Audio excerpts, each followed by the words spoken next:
Hey guys, this is a quick test of a GitHub Jupyter notebook. Here you see it in Jupyter Lab on my old Yosemite Mac Pro. And here you see a copy of same saved to my Google Drive in Colab, which is a research project at Google. So the question is, does this run in the cloud? And what is this? This is back to the usual stuff. In terms of the math, I'm adding some storytelling. I'm connecting the open source revolutions that are going on. And let's see, stuff I've been covering in 8th grade, right? My daughter's school actually had exhibits on how the Pythagorean theorem works for any similar shape built on the right triangle. In other words, you can use triangles there. And that's appropriate because what this is all about is tetravolumes, but also showing off the Python tools or the Python ecosystem that any high schooler could use to study all this stuff. And I know they've got other tools. They've got calculators, they've got Wolfram Alpha. So it's not either or, but this stuff is free open source. And we develop a whole volumes table. And the gist of this particular Jupyter notebook is we compute what's called the Cayley-Menger determinant and use that to get the volume of the tetrahedron using only the edges.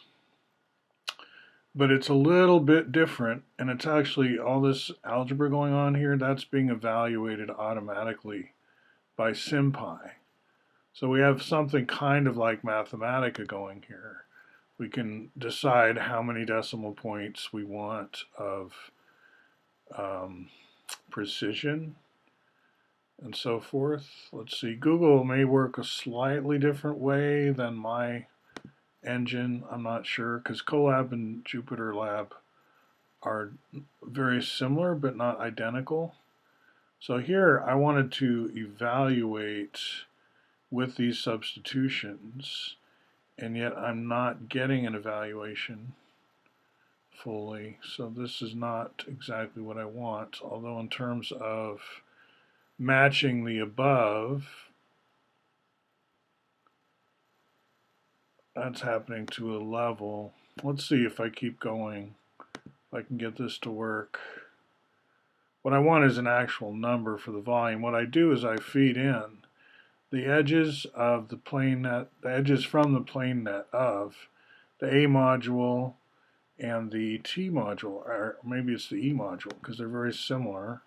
They are similar, except in terms of volume. The T and the E are almost the same, but slightly different, is what I'm saying. So here's another opportunity to actually get a volume and not an algebraic expression. So we're trying to do synergetics constant stuff here. I'm only giving you the gist of an explanation. Here's that A module I'm talking about, which is 1/24 of a regular tetrahedron, you see. And when I say plane net, I mean like this. So like I'm feeding in these edges, I'm mapping them to the actual shape so I can sort of see what I'm doing. And I map those in, and I do that for both the A module and the T module. And there's a lot of cells hidden. So it's tempting to just run this whole thing top to bottom. There's an edit, and let's see, view, I want edit, I think. Runtime, they're all a little different. Run all. Yeah, run all. It's Google, man. It should be real fast. And then I can see if it gets all the way to the end without errors, and then I can say, okay, it does run in the cloud. And I'm not going to worry too much about these slight discrepancies, I think I'll call them, between my local version and the Google Cloud version. As long as it runs top to bottom, I'm happy. So we're almost, so that the thing here is this is all tetravolumes.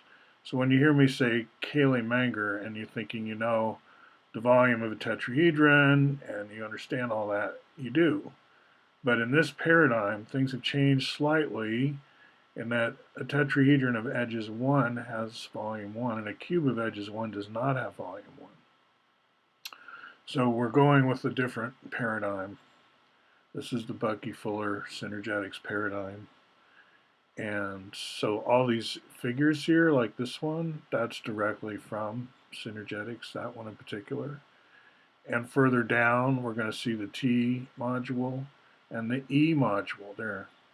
So those are slices like wedges into almost spherical polyhedron called a rhombic tricontahedron. There's 30 faces that are diamond shaped, so when you see a crisscross, that's like dividing one face into 4 and getting 4 what we call modules, the A module, B module. T, E, and S are the main ones we talk about. And there's the plane net, except we have to flip the lid around, which can be a little confusing in terms of labeling. But we get it all to work, and come on, Google, you can do it. Get to the end of it for us. And then we find a factor that relates the T and the E modules. And there we go, some very long number beginning with 0.99948. So it's very close to 1. The radius of the T module rhombic tricontahedron disconnected, automatic saving failed. What? Did it finish? Looks like it did. Yeah, it got to the end. Alright, I don't know what this is about down here, but I think I'll save it again. And thank you for your attention. That was a successful experiment. You can find this link to this particular resource in the description if you want to play around with it yourself. Gee whiz, not sure what's going on there. Save successfully. All right.